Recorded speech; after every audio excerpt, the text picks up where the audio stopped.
Mana ikkita tuvagimiz tayyor bo'lgan. Bo'yi ko'rsatganimizdek. Bu qurollar nima uchun kerak? Mana bu pichoq bo'yi ko'rganingizdek barg olish yoki yarachalar qilish uchun. Mana bu gul qaychi gul qirqish uchun. Ikkinchi qaychi barglarni mayda qirqimlarni qirqish uchun. Skoch bakalashkani o'rnatish va nomini yozib ustidan kleylash uchun. Eng asosiy rol o'ynaydigan bu spirt. Bu spirt обработка qilish uchun. Mana bu qurollarimizda hammasini dezinfeksiya qilish uchun ishlatiladi. Endi qarang.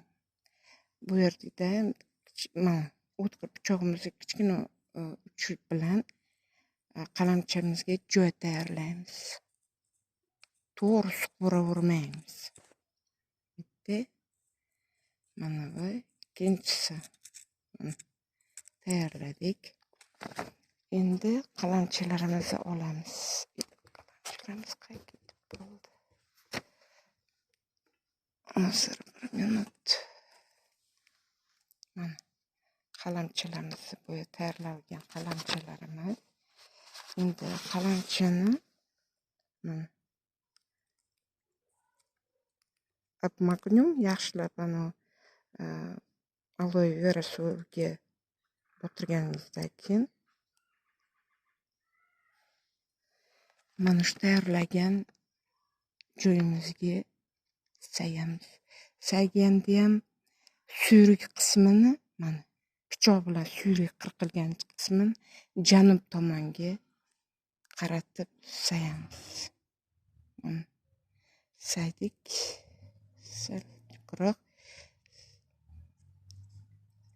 sayib olgandan keyin yengilgina qo'l uchida yoki pichog'i mana bu o'tmas tomonida sekingina, qattiq emas, oz-moz bosib qo'yamiz.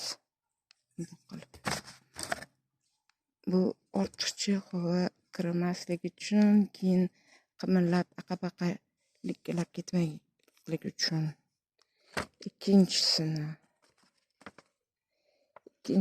ham sayamiz. Mana buni ham mana suyri tomonini janub tomonga qaratib sayamiz. Bitta kurtak pochkasi tuproq ostida qoladi, ikkitasi tepasida qoladi. Buni ham yengilgina pastini, tag qismini yengilgina bosib qo'yamiz. Qattiq bosmaymiz, yengil bosamiz. Buni ham xuddi shunaqa qilib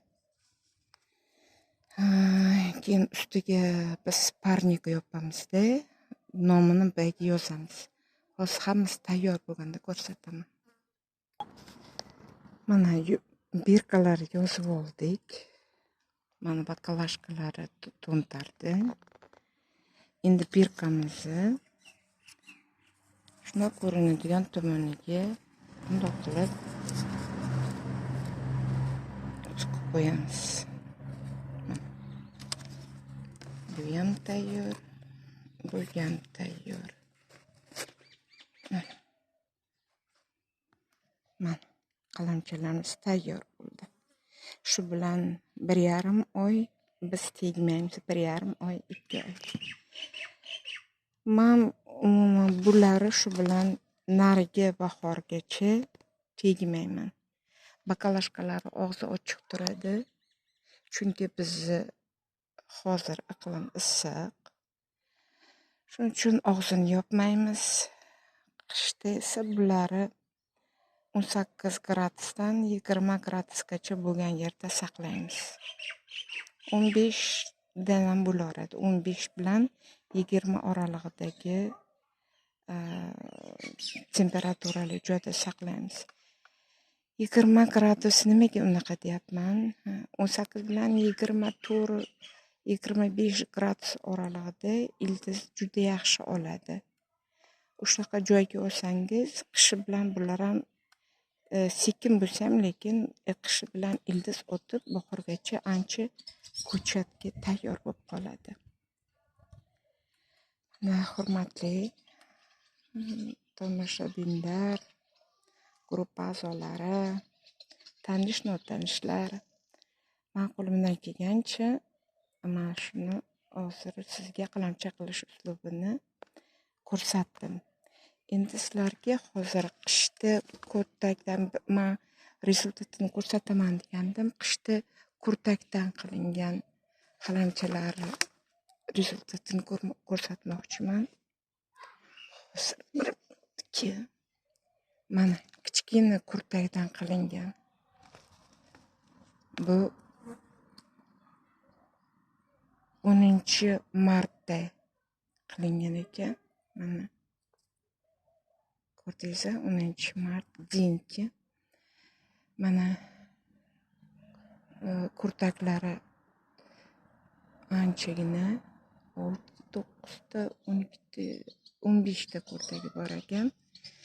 Mana bu yerda aytishinglar mumkin. Quloqqa tegmang. Bu qalamchi deyishingiz mumkin. Men hech kimni aldamoqchi emasman, quloqqa ham tepmoqchi emasman. Qarang o'rtoqlar, agar qalamchi bo'lsa, tagida o'zi bilinadi. Eski novdasi. Bunda eski novda yo'q.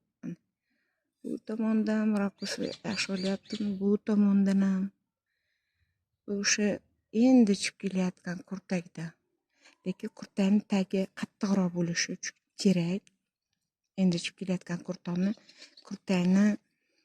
ruschasiga pyatka deydi, oyoqchasi qattiqroq bo'lishi kerak.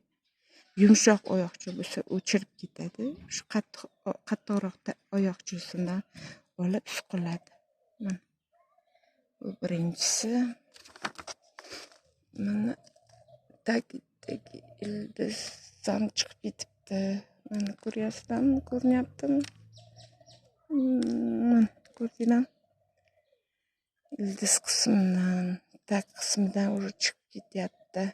Kuzgacha buni o'shanda erta bahorda qilingancha tegmaymiz. Yanigiga ham tegmayman. Yanigi bahorda keyin bu 1 litrli idish 2 litrlikka o'tkazamiz. Oluvchilar bo'lsa, oluvchilarga jo'natamiz. Bu tinkiydi. Bu Burgund 81. Burgund 81. 82. Qisqasi o'sha. Bu ham xuddi shundan kurtakdan qilingan. Mana qarang. Mana hozir ortiqcha nimalarni olib tashlay. Mana. Ko'rinyaptimi? Eski novda yo'q. Bu o'sha kurtakdan qilingani bu.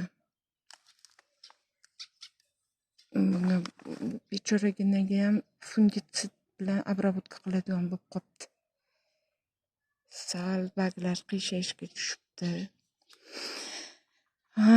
Bu uyda issig'ida urg'amchak qani tushib qolganida men обработка qildim 2 marta, 3 marta, 2 marta qildim. Yana bir 2 marta qilaman. Mana ko'rib turganingizdek, to'g'ri barglari ola-chalpoq bo'lib qoldi-ku, lekin saqlab qoldim barglarini. Qurigani yo'q, lekin ola-chalpoq. Mana bu bargi tushib ketadi, bunisi ham tushib ketadi. Undan nima bo'lsa yangi chiqadi. Buni обработка qilish kerak.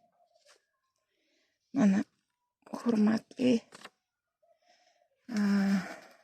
gruppa a'zolari, bugungi qalamchalarimiz hozir qolgan. Mana bu yerda mana ancha qalamcha bor. Buyurtma zakazlarim bor. O'sha zakazlari qalamcha qilaman.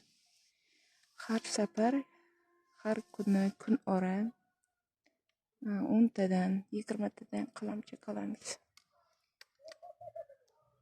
Mana bu go'zallari bugun erta bular ham ochilib tugaydi. Havo juda issiq. Bog'imizdagi gullar ham sekin-sekin gullashini nihoyasiga yetyapti. Mana edi Golden Celebration. Men buni kecha hamma gullab bo'lganlarini qirqdim. Endi ertaga buni oziqasini beraman. mana shu paqirda, mana shu paqir 20 litrli paqir. Bunaqa katta plitistylagi 15-20 litr, har bitta tubga 15 litr, 20 litrdan suv kerak bo'ladi. Oziqani ham shunga aralashtirib turib beramiz. Monofosfat kaliy bo'lsa, kaliy, monofosfat kaliy bering. Bo'lmasa, men fosfor gummi bilan kaliyli o'g'itni bakovой смесь qilib beraman.